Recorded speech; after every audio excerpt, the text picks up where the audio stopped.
Сәлем YouTube көрермендер, бүгін біз бүйрекке пайдалы 3 табиғи өнім туралы айтатын боламыз.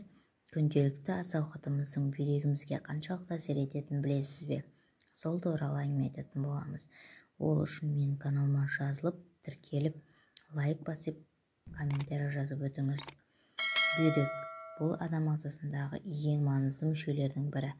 Оның негізгі міндеті қанды токсиндерден тазарту. Егерде бүйрек ауырғанын байқасаңыз, тамақтануға көңіл бөлу керек. Мысалы, кофе ішуді, тұзды тағамдарды жемеуге, майлы қуырылған тағамдарды шектеу керек дейді мамандар. Сол үшін бүйрекке пайдалы 3 табиғи өнім туралы айтатын боламыз. Оның бірінші түрі тәтті болгар бұрышы. Тәтті болгар бұрышында пайдалы дәрумендер мен калий элементіне бай. Тәтті болгар бұрышында С дәрумені өте көп.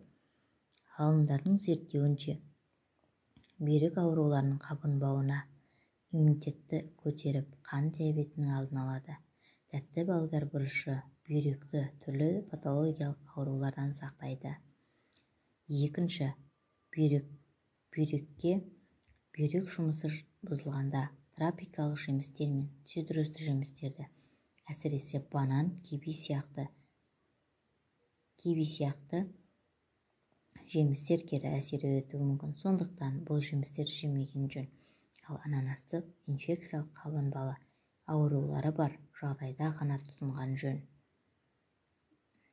Бүйрекке табиғи өнімнің үшінші түрі ол гүлді қырыққабат. Гүлді қырыққабат бүйрек ауруларының алдын алады. Сонымен қатар гүлді қырыққабаттың құрамында жас сымық зат алмасу процесін қалпына келтіреді. Бұл көкөністі қайнатып та боқтырып та жеуге болады.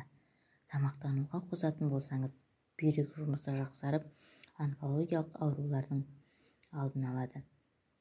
Егер бүйрегіңіз ауырғанын сезсеңіз, пиязды, қуырылған етті, балықты және қуырылған тағамдарды, шұжықты, тұзды тағамдарды, қою кофені шектеу керек дейді дәрігерлер. Ең алдымен дәрігермен кеңесіңіз.